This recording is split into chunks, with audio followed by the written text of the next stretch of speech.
नमस्कार दोस्तों, आपका इस वीडियो में स्वागत है। जैसा कि आप लोग जानते हैं कि हम लोग यूपी पीसीएस और आरएआरएस से रिलेटेड टेस्ट सीरीज सॉल्व कर रहे हैं और यह टेस्ट सीरीज जो पॉलिटी से रिलेटेड है और इस टेस्ट सीरीज में आने वाली यूपी पीसीएस और आरएआरएस एग्जाम के लिए अत्यंत इंपॉर्टेंट क्वेश्चन दिए गए हैं और इस टेस्ट सीरीज में प्रधानमंत्री और राष्ट्रपति से रिलेटेड जितने भी क्वेश्चन बन सकते हैं वो उनका संकलन है इस टेस्ट सीरीज में। ओके, तो चलिए टाइम को बिना वेस्ट किए आगे बढ़ते हैं और आप लोगों से एक विनम्र निवेदन है कि आप लोग चैनल को सब्सक्राइब कर लें, वीडियो को लाइक करें, शेयर करें और कमेंट करें और इस वीडियो के पीडीएफ के लिए टेलीग्राम या व्हाट्सएप ग्रुप को ज्वाइन कर लें जो कि लिंक डिस्क्रिप्शन में दे दिया गया है। तो चलिए स्टार्ट करते हैं। निम्नलिखित में से कौन राष्ट्रपति का निर्वाचक मंडल में सम्मिलित है? पहला है राज्यसभा के निर्वाचित सदस्य, दूसरा है लोकसभा के निर्वाचित सदस्य, तीसरा है राज्य विधान परिषद के निर्वाचित सदस्य और चौथा है राज्य विधानसभाओं के निर्वाचित सदस्य।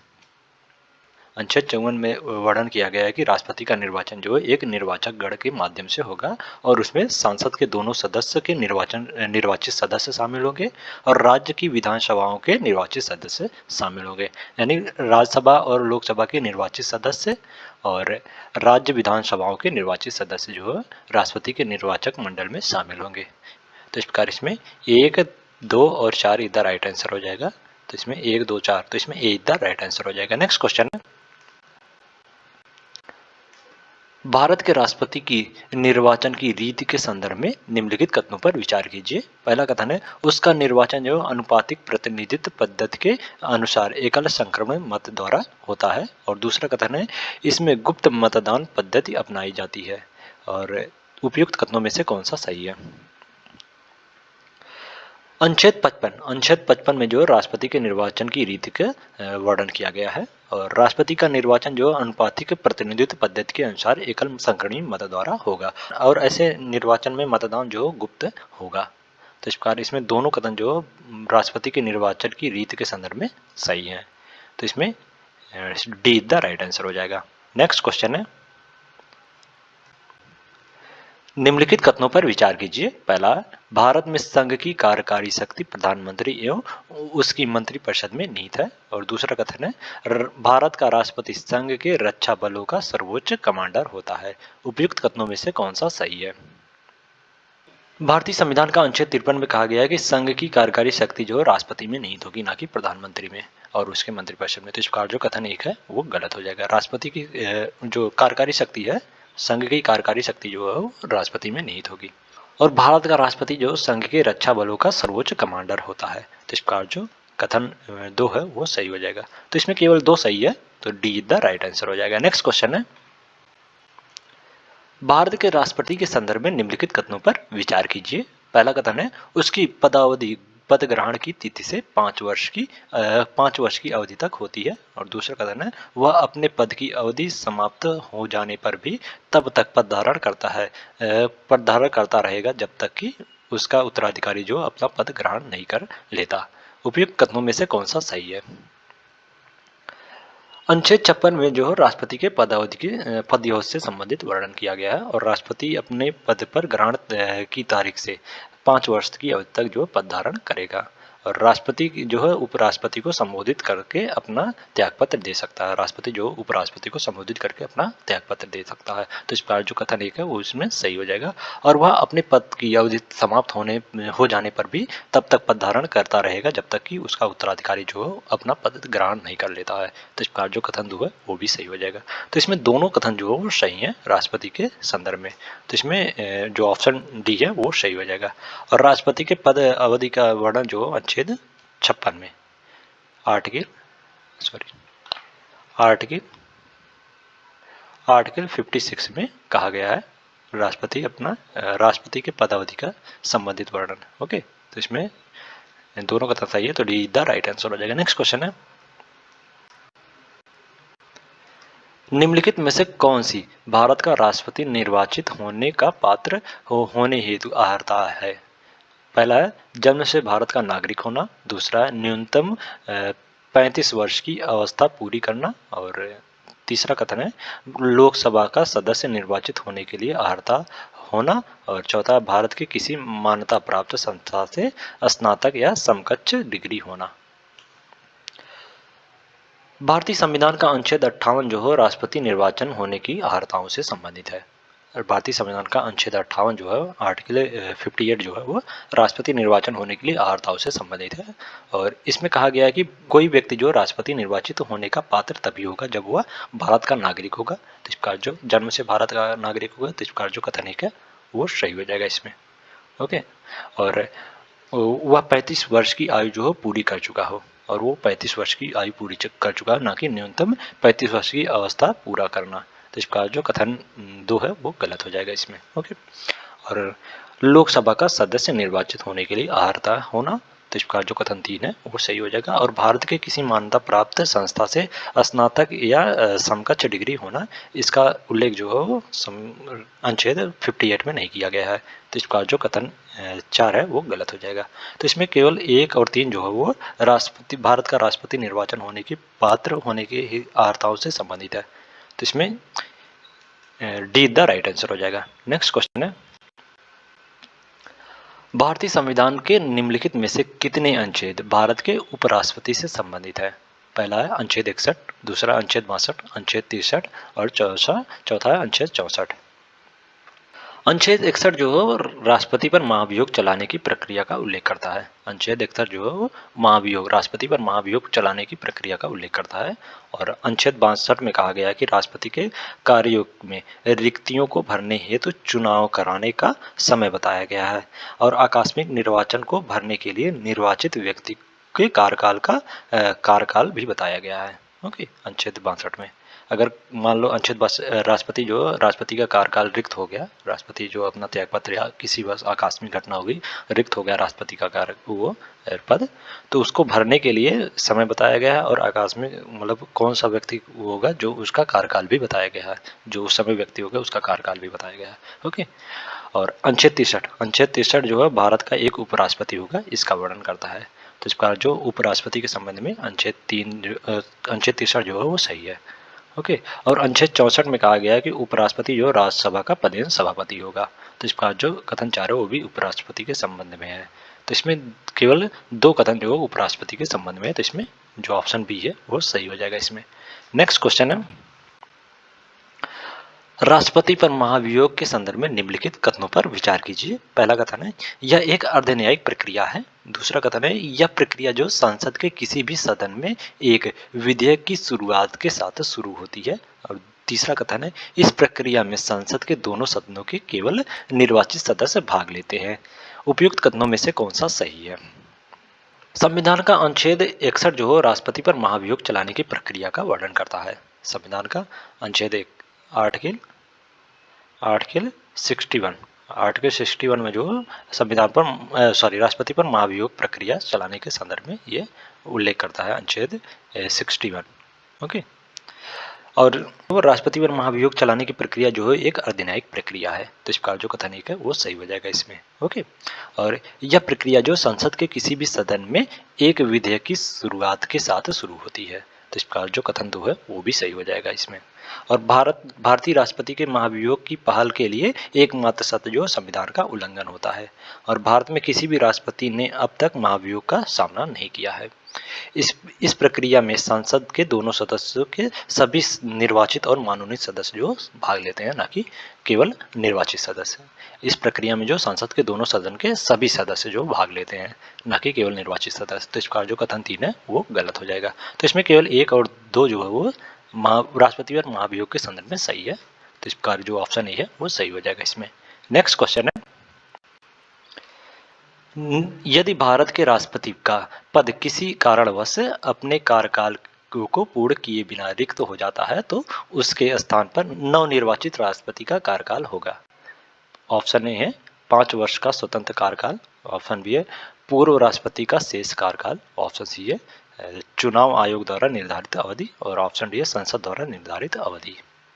भारतीय संविधान का अनुच्छेद 62 जो है वो राष्ट्रपति के पद में रिक्त को भरने के लिए निर्वाचन करने का समय और आकस्मिक रिक्तियों को भरने के लिए निर्वाचित व्यक्ति का पदावधि निर्धारित करता है। अनुच्छेद 62 ओके। आर्टिकल 62 के तहत जो है इसका पद, अगर राष्ट्रपति का पद खाली हो गया या रिक्त हो गया तो उसको भरने के लिए समय और उस पद पर मतलब कितने समय तक रहेगा वो व्यक्ति, उसका निर्धारित करता है। ओके।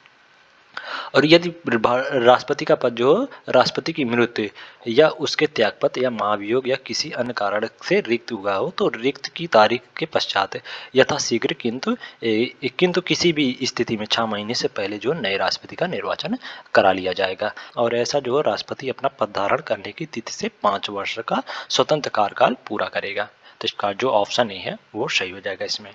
नेक्स्ट क्वेश्चन है, निम्नलिखित में से किसकी नियुक्ति भारत के राष्ट्रपति द्वारा की जाती है? पहला है भारत का प्रधानमंत्री, दूसरा है लोकसभा अध्यक्ष, तीसरा है मुख्य निर्वाचन आयुक्त और चौथा है भारत का महान्यायवादी। भारत के राष्ट्रपति की प्रशासनिक शक्ति में संविधान के अधीन कुछ पदों की नियुक्त करने की भी अधिकार है, जो इस प्रकार है। भारत का प्रधानमंत्री और संघ के अन्य न्याय मंत्रियों की नियुक्ति जो राष्ट्रपति करेगा। भारत का महान्यायवादी की नियुक्ति भी राष्ट्रपति करेगा। भारत का नियंत्रक एवं महालेखा परीक्षक की भी नियुक्ति राष्ट्रपति करेगा। उच्चतम एवं उच्च न्यायालय के न्यायाधीशों की नियुक्ति भी राष्ट्रपति करेगा। और राज्यपाल और उपराज्यपाल का प्रशासक भी नियुक्त करेगा राष्ट्रपति। और वित्त आयोग के अध्यक्ष और सदस्य को भी नियुक्त करेगा राष्ट्रपति। और संघ लोक सेवा आयोग के अध्यक्ष और सदस्य की भी नियुक्त करेगा। और मुख्य निर्वाचन आयुक्त और निर्वाचन आयोग के अन्य सदस्यों की भी नियुक्ति राष्ट्रपति करेगा। और अनुसूचित जातियों और जनजातियों के विशेष अधिकारियों की भी नियुक्ति करेगा। और भाषाई अल्पसंख्यकों के लिए अधिकारियों की भी नियुक्ति राष्ट्रपति ही करेगा। ओके, ये सभी नियुक्ति जो राष्ट्रपति द्वारा मंत्रिपरिषद की सलाह पर संविधान के अनुसार निर्दिष्ट व्यक्तियों के परामर्श करने के पश्चात की जाती है। ओके। और लोकसभा अध्यक्ष का निर्वाचन जो लोकसभा के सदस्यों के द्वारा किया जाता है, ना कि राष्ट्रपति के द्वारा। ओके, लोकसभा के अध्यक्ष का निर्वाचन जो है वो लोकसभा अध्यक्ष द्वारा किया जाता है, ना कि लोकसभा के सदस्यों द्वारा किया जाता है लोकसभा अध्यक्ष का निर्वाचन, ना कि राष्ट्रपति द्वारा नियुक्त की जाती है। तो इस बार जो कथन 2 है वो गलत हो जाएगा, जबकि 1, 2, 1, 3 और 4 जो है वो सही है। इनकी नियुक्ति जो राष्ट्रपति करता है। भारत का प्रधानमंत्री की नियुक्ति, मुख्य निर्वाचन आयुक्त और भारत का महान्यायवादी की नियुक्ति जो राष्ट्रपति करता है। तो इस बार 1, 3, 4 इधर राइट आंसर हो जाएगा, तो इसमें सीधा राइट आंसर हो जाएगा। नेक्स्ट क्वेश्चन है, निम्नलिखित में से किसकी नियुक्ति भारत के राष्ट्रपति द्वारा की जाती है? पहला है उच्चतम न्यायालय के न्यायाधीश, दूसरा है उच्च न्यायालय के न्यायाधीश और तीसरा है जिला न्यायालय के न्यायाधीश। राष्ट्रपति जो है वो उच्चतम एवं उच्च न्यायालय के न्यायाधीश की नियुक्ति करता है। ओके, तो इसका जो कथन 1 और 2 जो है वो सही हो जाएगा, जबकि जिला न्यायालय के न्यायाधीश की नियुक्ति जो है राज्यपाल द्वारा नियुक्त किया जाता है। तो इसका जो कथन 3 है वो गलत हो जाएगा। जिला न्यायालय के न्यायाधीश की नियुक्ति जो राज्यपाल करता है। ओके, तो इस प्रकार जो कथन 3 है वो गलत हो जाएगा। तो इसमें 1, 2 सही है, तो बी द राइट आंसर हो जाएगा इसमें। नेक्स्ट क्वेश्चन है, निम्नलिखित कथनों पर विचार कीजिए। पहला है राष्ट्रपति प्रत्येक वर्ष के पहले सत्र की शुरुआत में संसद के दोनों सदनों को एक साथ संबोधित करते हैं। और दूसरा कथन है वे संसद को इसके आह्वान के कारणों के बारे में सूचित नहीं करते हैं। उपयुक्त कथनों में से कौन सा सही है? अनुच्छेद 87 जो राष्ट्रपति द्वारा विशेष संबोधन से है। अनुच्छेद 87 का संबंध जो है वो अनुच्छेद 87 आर्टिकल 87 का संबंध जो है वो राष्ट्रपति द्वारा विशेष संबोधन से है। लोकसभा के लिए प्रत्येक आम चुनाव के बाद पहले सत्र की शुरुआत में और प्रत्येक वर्ष के पहले सत्र की शुरुआत में राष्ट्रपति जो संसद के दोनों सदनों को एक साथ संबोधित करेंगे और सांसद को इसके आह्वान के कारणों के बारे में सूचित करेंगे। तो इस प्रकार जो कथन 1 है वो सही हो जाएगा, जबकि कथन 2 जो है वो गलत हो जाएगा। इसमें कहा जा रहा है कि वे सांसद को इसके आह्वानों के कारणों के बारे में सूचित नहीं करेंगे, बल्कि ये सूचित करेंगे। ओके, तो इस प्रकार जो कथन 2 है वो गलत हो जाएगा, जबकि 1 जो है वो केवल 1 सही है, तो डी द राइट आंसर हो जाएगा इसमें। नेक्स्ट क्वेश्चन है, सूची 1 को सूची 2 से सुमेलित करें। सूची 1 में है जो भारतीय संविधान के प्रमुख अनुच्छेद और सूची 2 में संबंधित प्रावधान। अनुच्छेद 112 का संबंध जो है वो वार्षिक वृत्ति विवरण या बजट से है। ओके, वार्षिक वृत्ति विवरण या बजट से है। बजट का प्रयोग जो संविधान में नहीं किया गया है, जबकि बल्कि वार्षिक वृत्ति विवरण का प्रयोग किया गया है संविधान में। ओके, इसे ही बजट कहा जाता है, बजट भी इसे बोलते हैं। Okay, budget. तो इस प्रकार 1 का 3 से सुमेलित हो जाएगा। और अनुच्छेद 281 का संबंध जो है वित्त आयोग की सिफारिशों से है। वित्त आयोग की सिफारिश से अनुच्छेद 281 का संबंध है। ओके, 281 में वित्त आयोग की सिफारिशों का उल्लेख किया गया है। तो इस प्रकार बी का 2 से सुमेलित हो जाएगा। और अनुच्छेद अनुच्छेद 323 में लोक सेवा आयोग की रिपोर्ट के लोक सेवा आयोग की रिपोर्ट से संबंधित जो है अनुच्छेद 323 है। तो इस प्रकार सी का 1 से सम्मिलित हो जाएगा। और अनुच्छेद 340 जो है पिछड़े वर्ग आयोग की रिपोर्ट से संबंधित है। तो इस प्रकार जो डी है वो 4 से सम्मिलित हो जाएगा। तो इसमें 3 2 1 4 3 2 1 4, तो इसमें बी द राइट आंसर हो जाएगा। नेक्स्ट क्वेश्चन है, निम्नलिखित में से किस विषयों से संबंधित विधान भारत के राष्ट्रपति की पूर्व स्वीकृति के बिना संसद में प्रस्तुत नहीं किया जा सकता है। इसमें कहा जा रहा है कि निम्नलिखित में से किन विषयों के संबंध में विधान या बिल जो है वो जो अधिनियम होता है उसको भारत के राष्ट्रपति के पूर्व स्वीकृति के बिना जो संसद में प्रस्तुत नहीं किया जा सकता। पहला है किसी राज्य की सीमा में परिवर्तन, दूसरा है धन विधेयक, तीसरा है राज्यों के विधेयक जो व्यापार और वाणिज्य की स्वतंत्रता को प्रभावित करते हों, और चौथा है संविधान संशोधन विधेयक। भारतीय संविधान में यह अपेक्षा है कि कुछ विषयों से संबंधित विधान जो राष्ट्रपति की पूर्व स्वीकृति या सिफारिश के बिना जो प्रस्तुत नहीं किया जाएगा, और वे विषय जो हैं वो इस प्रकार हैं। किसी राज्य की सीमा में परिवर्तन या नए राज्य के गठन के लिए विधेयक जो अनुच्छेद 3 में वर्णन किया गया है उसको जो है राष्ट्रपति की पूर्व स्वीकृति के बिना जो संसद में प्रस्तुत नहीं किया जा सकता। तो इस प्रकार जो कथन एक है वो सही हो जाएगा इसमें। ओके, धन विधेयक का वर्णन जो है वो अनुच्छेद 110 में किया गया है, और इसको भी राष्ट्रपति की पूर्व स्वीकृति के बिना जो संसद में प्रस्तुत नहीं किया जा सकता। तो इस प्रकार जो कथन होगा वो भी सही हो जाएगा इसमें। और ऐसे विधेयक जिन्हें अधिनियमित किए जाने पर भारत की संचित निधि से व्यय करना पड़ता है वो उसको भी राष्ट्रपति की पूर्व स्वीकृति के बिना संसद में प्रस्तुत नहीं किया जा सकता।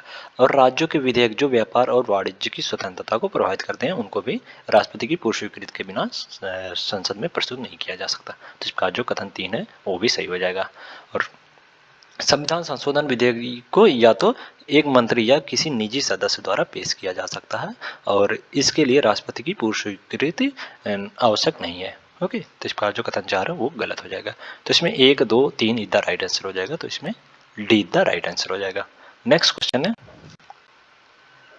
निम्नलिखित में से किस वीटो का प्रयोग भारत का राष्ट्रपति कर सकता है। पहला विशेषित वीटो, दूसरा अत्यंतिक वीटो, तीसरा जेवी वीटो, और चौथा निलंबनकारी वीटो। राष्ट्रपति जो है भारत के राष्ट्रपति द्वारा प्रयोग किए जाने वीटो जो है वो अत्यंतिक वीटो यानी एब्सोल्यूट वीटो, निलंबनकारी वीटो, सस्पेंशन वीटो और जेवी वीटो यानी पॉकेट वीटो, ये 3 वीटो हैं जो राष्ट्रपति जो है वो राष्ट्रपति द्वारा प्रयोग किया जाता है। तो इस प्रकार जो ये 2 3 और 4 जो है वो सही हो जाएगा इसमें। तो इसमें बी द राइट आंसर हो जाएगा। ओके, अत्यंतिक वीटो जो है राष्ट्रपति को संसद के दोनों सदनों द्वारा पारित विधेयक को अपने पास सुरक्षित रखने का अधिकार है। राष्ट्रपति को संसद के दोनों सदनों द्वारा पारित विधेयक को अपने पास सुरक्षित रखने का अधिकार जो अत्यंतिक वीटो यानी एब्सोल्यूट वीटो के तहत रख सकता है, और ऐसा करने पर यह विधेयक जो अधिनियम जो नहीं बनेगा, और सांसद इस शक्ति को कम नहीं कर सकता। राष्ट्रपति को सभी विधेयकों के लिए यह शक्ति है, परंतु धन विधेयक के लिए जो है यह शक्ति एब्सोल्यूट वीटो जो है धन विधेयक के लिए नहीं है, और सभी विधेयकों के लिए राष्ट्रपति को यह शक्ति दिया गया है।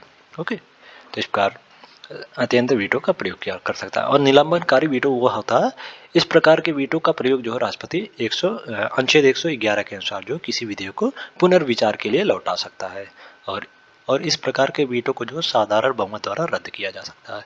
ओके, निलंबनकारी वीटो जो है वो राष्ट्रपति जो है 111 अनुच्छेद 111 के अनुसार जो किसी विधेयक को पुनर्विचार के लिए लौटा सकता है, और इस प्रकार के वीटो को साधारण बहुमत द्वारा रद्द किया जा सकता है। ओके, और पॉकेट वीटो जो संविधान के अंतर्गत किसी विधेयक पर राष्ट्रपति द्वारा अनुमति देने या ना देने के लिए समय सीमा का कोई प्रतिबंध नहीं है। अतः जब राष्ट्रपति किसी विधेयक पर अपनी अनुमति नहीं देता है और संविधान के अनुच्छेद 111 के तहत पुनर्विचार के लिए भी संसद को वापस नहीं करता है, तो ऐसी स्थिति में जेबी वीटो यानी पॉकेट वीटो का वो प्रयोग करता है। तो इस प्रकार जो इसमें बी है वो सही हो जाएगा। नेक्स्ट क्वेश्चन है, निम्नलिखित में से किस अनुच्छेद में भारत के राष्ट्रपति को अध्यादेश जारी करने की शक्ति प्रदान की गई है। पहला है अनुच्छेद 123, दूसरा अनुच्छेद 213, तीसरा अनुच्छेद 222 और चौथा अनुच्छेद 212। भारत के संविधान का अनुच्छेद 213 जो हो राज्यपाल को अध्यादेश बनाने की शक्ति से संबंधित है। ओके। और अनुच्छेद 222 जो हो संसद की कार्रवाई की जांच करने के लिए अदालतों पर प्रतिबंध से संबंधित है। जबकि अनुच्छेद 123 के अनुसार जो राष्ट्रपति को अध्यादेश जारी करने की शक्ति प्रदान की गई है। तो इसका जो ऑप्शन ए है वो सही हो जाएगा इसमें। नेक्स्ट क्वेश्चन है, निम्नलिखित कथनों पर विचार कीजिए। पहला है, भारतीय संविधान का अनुच्छेद 72 जो संविधान राष्ट्रपति को क्षमादान की शक्ति प्रदान करता है। और दूसरा कथन, राष्ट्रपति को सेना न्यायालय द्वारा दिए गए दंड में क्षमादान की शक्ति प्राप्त नहीं है। उपयुक्त कथनों में से कौन सा सही है? अनुच्छेद 72 के तहत राष्ट्रपति जो किसी अपराध के लिए दोषी सिद्ध किसी व्यक्ति के दंड को क्षमा, लघुकरण, परिहार, विराम और प्रविलंबन कर सकता है। ओके। और राष्ट्रपति को निम्नलिखित मामलों में जो क्षमादान करने की शक्ति प्राप्त है, और वे हैं, यदि दंड अथवा दंडादेश सेना न्यायालय ने दिया हो, और दंड अथवा दंडादेश ऐसे विषय से संबंधित विधि के विरुद्ध अपराध है जिस विषय पर संघ की कार्यपालिका की शक्ति का विस्तार है, और उन सभी मामलों में जिनमें मृत्यु दंड का आदेश है। इन तीनों मामलों में जो है वो राष्ट्रपति क्षमादान कर सकता है। तो इस प्रकार जो इसमें कथन एक है वो भी सही हो जाएगा। और इसमें बोला गया राष्ट्रपति को सेना न्यायालय द्वारा दिए गए दंड में क्षमादान की शक्ति प्राप्त नहीं है, बल्कि इसको सेना न्यायालय द्वारा दिए गए दंड में क्षमादान की शक्ति भी राष्ट्रपति को प्राप्त है। तो इस प्रकार जो कथन तो है वो गलत हो जाएगा। तो इसमें केवल एक सही है, तो डी द राइट आंसर हो जाएगा इसमें। नेक्स्ट क्वेश्चन है, भारत के उपराष्ट्रपति के निर्वाचक मंडल में होते हैं। पहला है लोकसभा के सभी सदस्य, दूसरा है राज्यसभा के केवल निर्वाचित सदस्य, और तीसरा है राज्य विधानसभाओं के केवल निर्वाचित सदस्य। भारतीय संविधान का अनुच्छेद 66 जो उपराष्ट्रपति का निर्वाचन से संबंधित है। उपराष्ट्रपति के निर्वाचन से संबंधित अनुच्छेद जो है वो 66 ओके। और उपराष्ट्रपति का निर्वाचन जो संसद के दोनों सदनों के सदस्यों से मिलकर बनने वाले निर्वाचक गण के सदस्यों द्वारा अनुपातिक प्रतिनिधित्व पद्धति के अनुसार एकल संक्रमणीय मत द्वारा होगा, और ऐसे निर्वाचन में मतदान जो हो गुप्त होगा। तो इस प्रकार जो कथन एक है वो सही हो जाएगा। लोकसभा के सभी सदस्य जो है वो इसमें उपराष्ट्रपति के निर्वाचक मंडल में शामिल होते हैं, और राज्यसभा के सभी सदस्य भी इसमें शामिल होते हैं, ना कि केवल निर्वाचित सदस्य। तो इस प्रकार जो कथन दो है वो गलत हो जाएगा। और राज्य विधान सभाओं के केवल निर्वाचित सदस्य, राज्य विधानसभाओं के सदस्य जो है इसमें शामिल नहीं होते। तो इस प्रकार जो कथन 3 है वो भी गलत हो जाएगा। तो इसमें केवल एक सही है, तो ए द राइट आंसर हो जाएगा। नेक्स्ट क्वेश्चन है, भारत के उपराष्ट्रपति के संदर्भ में निम्नलिखित कथनों पर विचार कीजिए। पहला कथन है उसका निर्धारित कार्यकाल जो 5 वर्ष है, और दूसरा कथन है वह राष्ट्रपति को संबोधित अपने हस्ताक्षर सहित लेख द्वारा अपना पद त्याग कर सकता है, और तीसरा कथन है वह राष्ट्रपति के प्रसाद प्रयत्न अपना पद धारण करता है। उपयुक्त कथनों में से कौन सा सही है? उपराष्ट्रपति का पदावधि का वर्णन जो है अनुच्छेद 67 में किया गया है। उपराष्ट्रपति के पदावधि का वर्णन जो है 67 में, आर्टिकल 67 में किया गया है। ओके, अनुच्छेद 67 में किया गया है। और भारत का उपराष्ट्रपति जो अपने पद ग्रहण की तारीख से 5 वर्ष की अवधि तक जो पद धारण करेगा। तो इस प्रकार जो कथन एक है वो सही हो जाएगा इसमें। ओके। और उपराष्ट्रपति जो राष्ट्रपति को संबोधित करके अपना त्यागपत्र दे सकता है। तो इस प्रकार जो कथन 2 है वो भी सही हो जाएगा इसमें। उपराष्ट्रपति जो है राष्ट्रपति के प्रसाद प्रयत्न अपना पद धारण नहीं करता है। ओके। तो इस प्रकार जो कथन 3 है वो गलत हो जाएगा।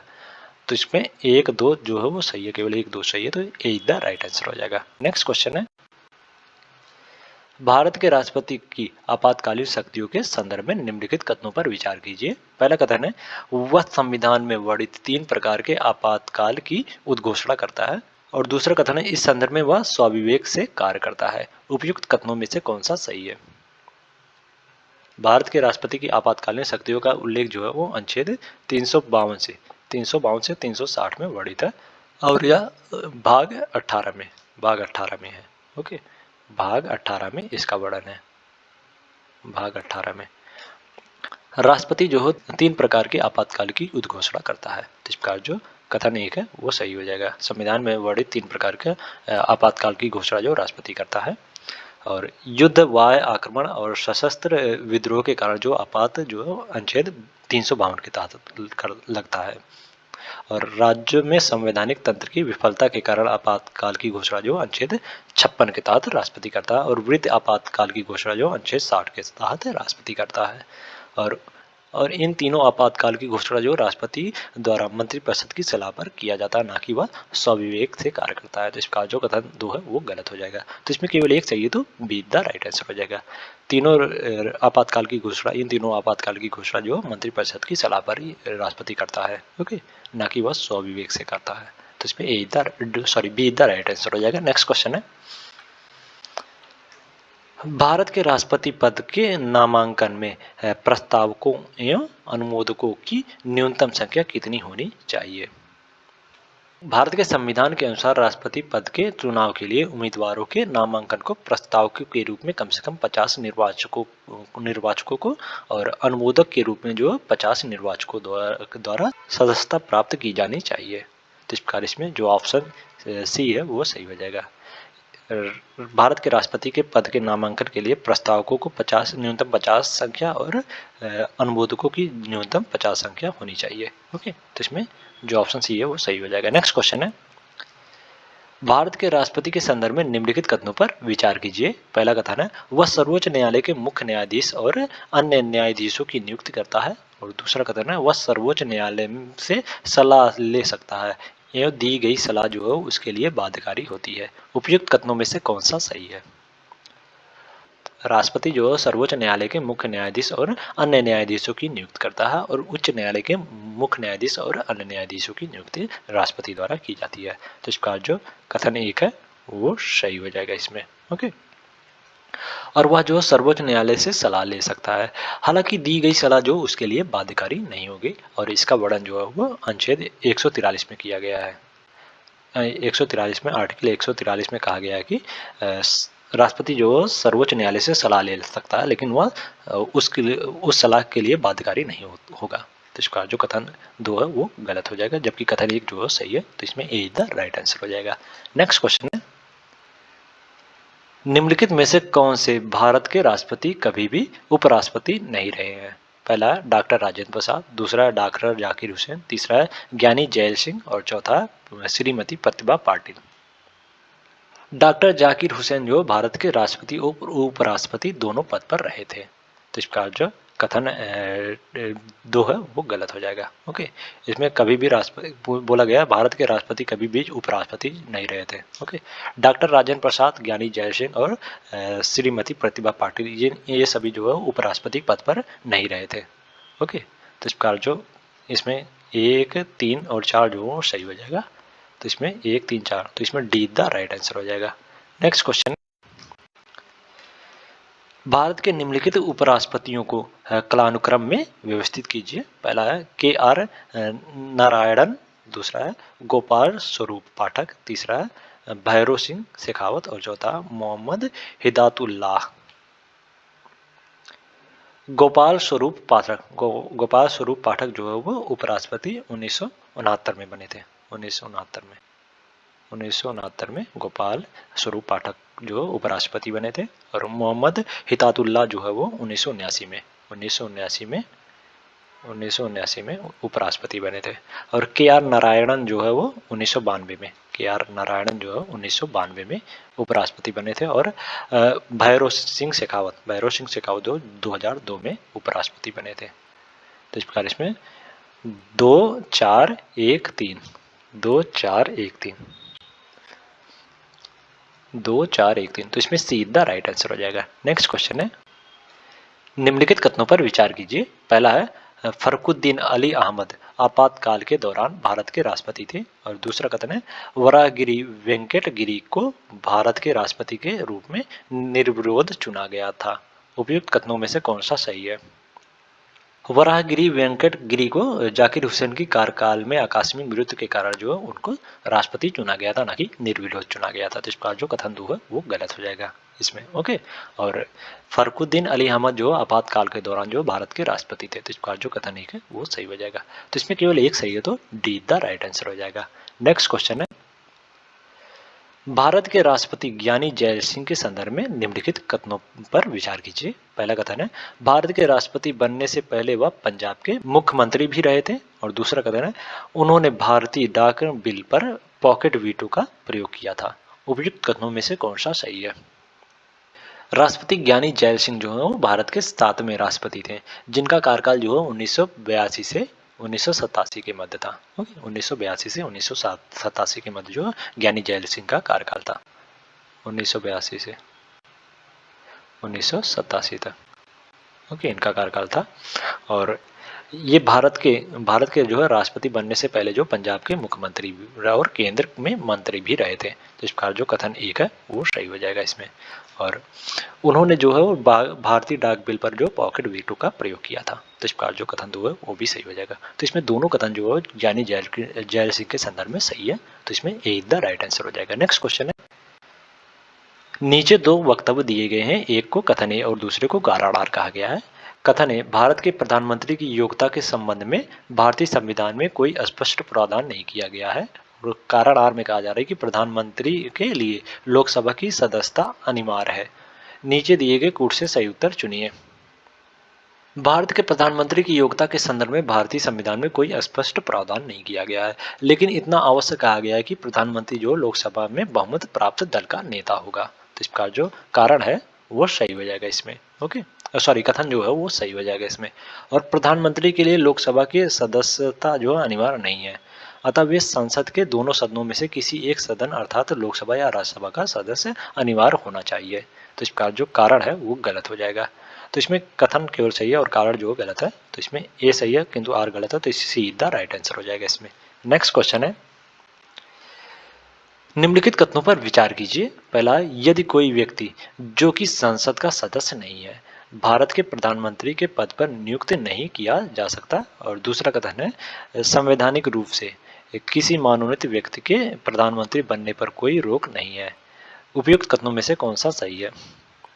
यदि कोई व्यक्ति जो कि संसद का सदस्य नहीं है भारत के प्रधानमंत्री के पद पर नियुक्त किया जा सकता है, तो उसे 6 माह के भीतर जो लोकसभा या राज्यसभा का सदस्य होना पड़ेगा। तो इस प्रकार जो कथन एक है वो गलत हो जाएगा। ओके, इसमें बोला गया है कि यदि कोई व्यक्ति जो कि संसद का सदस्य नहीं है भारत के प्रधानमंत्री के पद पर नियुक्त नहीं किया जा सकता, बल्कि किया जा सकता है उसे 6 माह के भीतर जो लोकसभा या राज्यसभा का सदस्य होना पड़ेगा।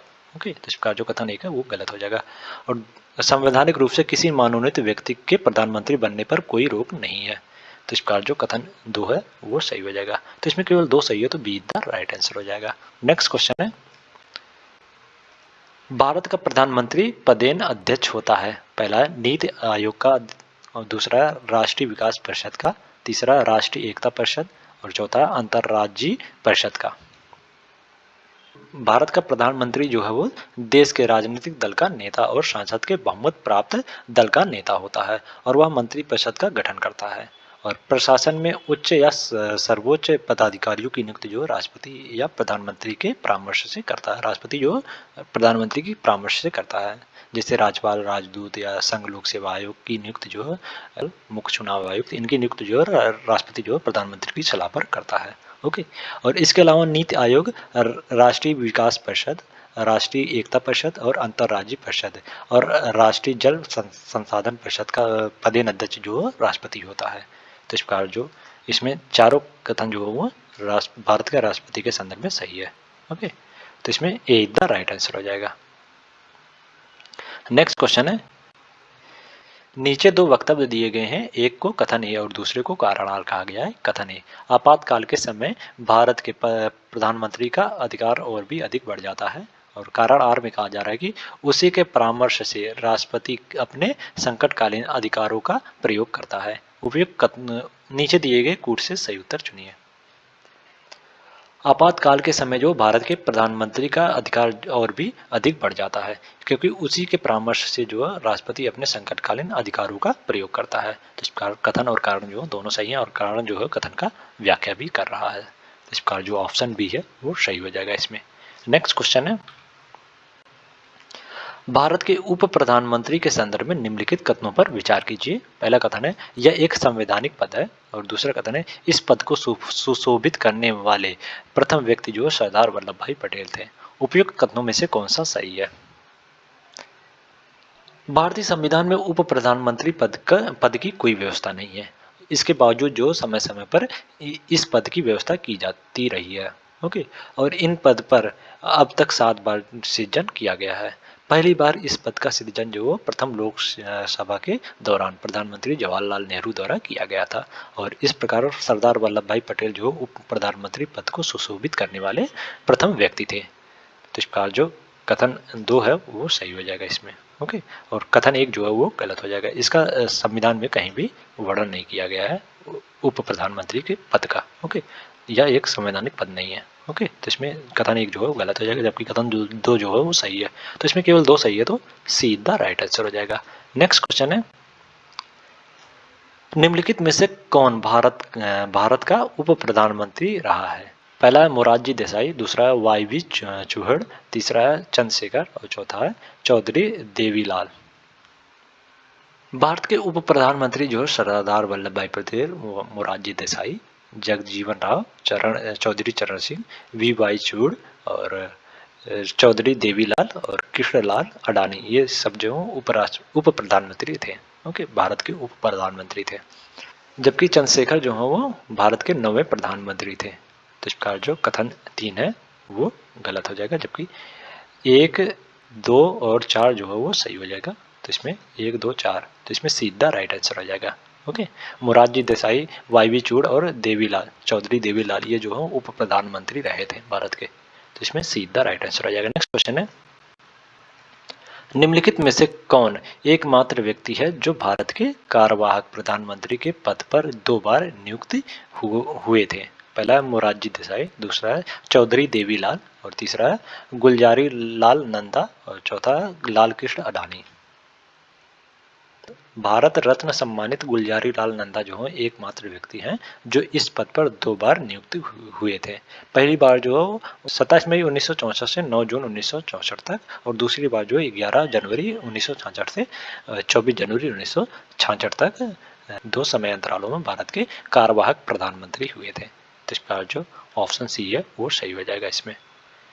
नेक्स्ट क्वेश्चन है, निम्नलिखित कथनों पर विचार कीजिए। पहला है प्रधानमंत्री और मंत्री राष्ट्रपति के प्रसादानुप्रयत अपने पद धारण करते हैं और दूसरा कथन है केंद्रीय मंत्रिपरिषद जो सांसद के प्रति सामूहिक रूप से उत्तरदायी होती है। उपयुक्त कथनों में से कौन सा सही है? भारतीय संविधान का अनुच्छेद 75 जो मंत्रियों के बारे में अन्य उपबंध करता है, जिसे प्रधानमंत्री की नियुक्ति राष्ट्रपति करेगा और अन्य मंत्रियों की नियुक्ति जो राष्ट्रपति प्रधानमंत्री की सलाह पर करेगा। दल बदल के आधार पर आयोग घोषित सदस्य जो मंत्री पद के लिए आयोग होंगे और प्रधानमंत्री और मंत्री जो हैं वो राष्ट्रपति के प्रसादानुप्रयत अपना पद धारण करते हैं। तो इस प्रकार जो कथन 1 है वो सही हो जाएगा। और मंत्रिपरिषद जो है वो लोकसभा के प्रति सामूहिक रूप से उत्तरदायी होता है, ना कि संसद के प्रति। ये लोकसभा के प्रति सामूहिक रूप से उत्तरदायी लोकसभा। ओके। तो इस प्रकार जो कथन 2 है वो गलत हो जाएगा। तो इसमें केवल 1 सही है, तो बी द राइट आंसर हो जाएगा इसमें। नेक्स्ट क्वेश्चन है, निम्नलिखित में से कौन राज्यसभा सदस्य रहते हुए भारत का प्रधानमंत्री बना था? पहला है इंदिरा गांधी, दूसरा है HD देवगौड़ा और तीसरा है इंद्र कुमार गुरजाल और चौथा है डॉक्टर मनमोहन सिंह। नीचे दिए गए कूट से सही उत्तर चुनिए। राज्यसभा सदस्य रहते हुए राज्यसभा सदस्य जो भारत के प्रधानमंत्री बने थे वो हैं इंदिरा गांधी, HD देवगौड़ा, इंद्र कुमार गुजराल और डॉक्टर मनमोहन सिंह। ये चारों लोग जो हैं वो राज्यसभा सदस्य रहते हुए भारत के प्रधानमंत्री बने थे। तो इसका जो ऑप्शन सी है वो सही हो जाएगा इसमें। नेक्स्ट क्वेश्चन है, भारत के प्रधानमंत्री के संदर्भ में निम्नलिखित कथनों पर विचार कीजिए। पहला कथन है वह किसी मंत्री को त्यागपत्र देने या उसे बर्खास्त करने की सलाह राष्ट्रपति को दे सकता है और दूसरा कथन है वह अपने पद से त्यागपत्र देकर पूरे मंत्रिमंडल को बर्खास्त कर सकता है और तीसरा कथन है उसकी आकस्मिक मृत्यु होने पर मंत्रिपरिषद जो है स्वयं विघटित हो जाती है और चौथा कथन है उसकी सलाह पर राष्ट्रपति जो उच्चतम न्यायालय के अन्य न्यायाधीशों की नियुक्त करता है। उपयुक्त में से कितने कथन जो सत्य हैं?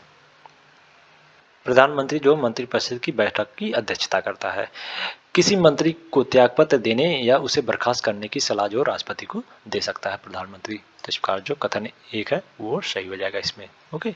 और वह सभी मंत्रियों की गतिविधियों को नियंत्रित एवं निर्देशित करता है। वह अपने पद से त्याग पत्र देकर पूरे मंत्रिमंडल को बर्खास्त कर सकता है, अर्थात वह राष्ट्रपति को लोकसभा भंग कर नए सिरे से चुनाव करवाने की सलाह भी दे सकता है। तो इस प्रकार जो कथन दो है वो भी सही हो जाएगा इसमें। ओके।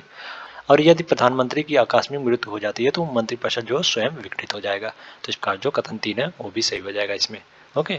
और मुख्य न्यायाधीश की सलाह पर राष्ट्रपति जो उच्चतम न्यायालय के अन्य न्यायाधीशों की नियुक्त करता है, ना कि प्रधानमंत्री की सलाह पर। तो इस प्रकार जो कथन 4 है वो गलत हो जाएगा। तो इसमें 1, 2 और 3 जो है सही है, केवल 3 कथन जो है इसमें सही है। तो इसमें सीधा राइट आंसर हो जाएगा। नेक्स्ट क्वेश्चन है, केंद्रीय मंत्रिपरिषद के संदर्भ में निम्नलिखित कथनों पर विचार कीजिए। पहला कथन है, यह एक संवैधानिक निकाय है। और दूसरा कथन है, इसमें प्रधानमंत्री सहित मंत्रियों की कुल संख्या जो लोकसभा की कुल संख्या के 10% से अधिक हो सकती है, अधिक नहीं हो सकती है। उपयुक्त कथनों में से कौन सा सही है? भारत में केंद्रीय मंत्रिपरिषद जो है एक संवैधानिक निकाय है। केंद्रीय मंत्रिपरिषद जो है एक संवैधानिक निकाय है। तो इस बार जो कथन एक है वो सही हो जाएगा इसमें। ओके। और इसका विस्तृत विवरण जो है भारतीय संविधान के अनुच्छेद 74 और 75 में किया गया है।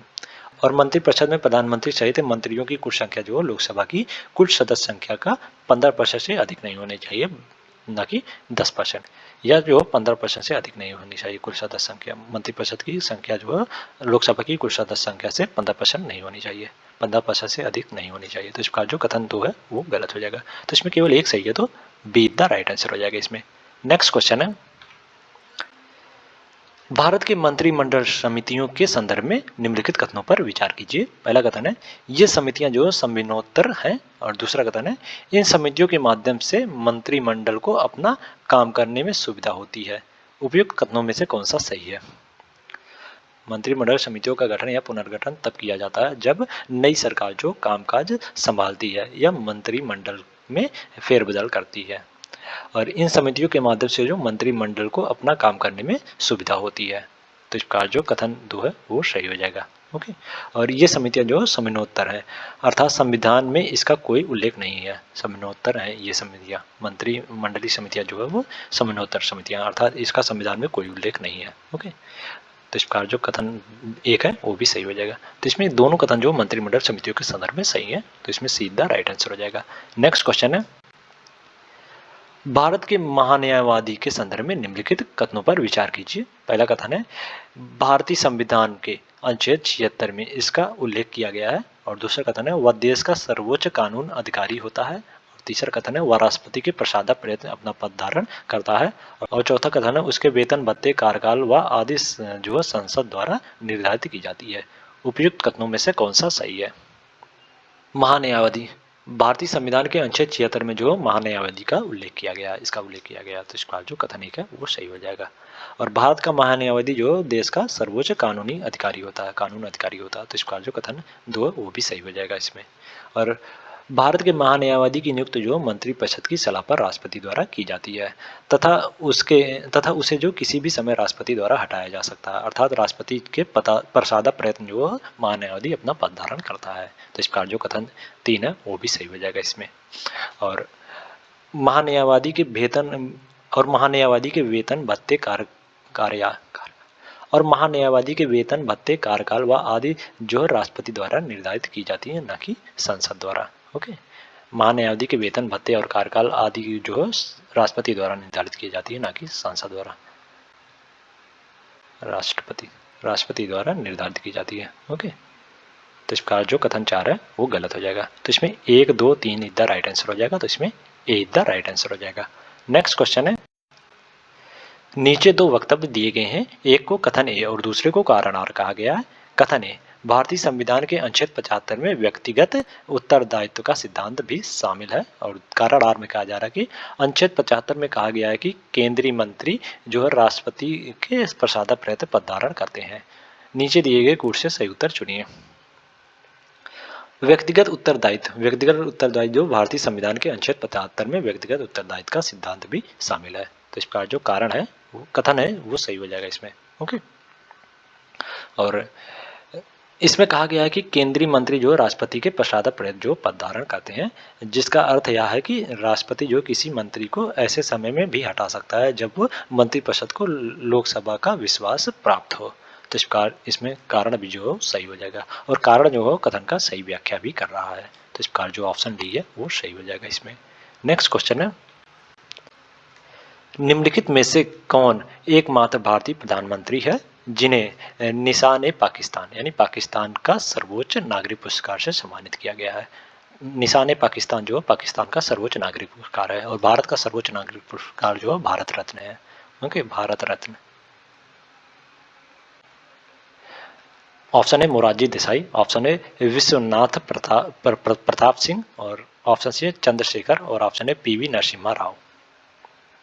मोरारजी देसाई जो है एक ऐसे मात्र भारतीय प्रधानमंत्री थे जिन्हें वर्ष 1990 में निशान पाकिस्तान से सम्मानित किया गया था। तो इस प्रकार जो ऑप्शन ए है वो सही हो जाएगा इसमें। ओके, 1990 में इनको ये पुरस्कार निशान पाकिस्तान जो 1990 में दिया गया था इनको, मोरारजी देसाई को। ओके, तो इसमें ए द राइट आंसर हो जाएगा। तो आज के लिए इतना ही। अगले नेक्स्ट वीडियो में हम लोग नेक्स्ट टेस्ट सीरीज लेके आएंगे। अगर वीडियो अच्छी लगी हो तो वीडियो को लाइक कर दें और इसी प्रकार के वीडियो के लिए टेलीग्राम या व्हाट्सएप ग्रुप को ज्वाइन कर लें और इस चैनल को भी सब्सक्राइब कर लें। Okay, thank you so much.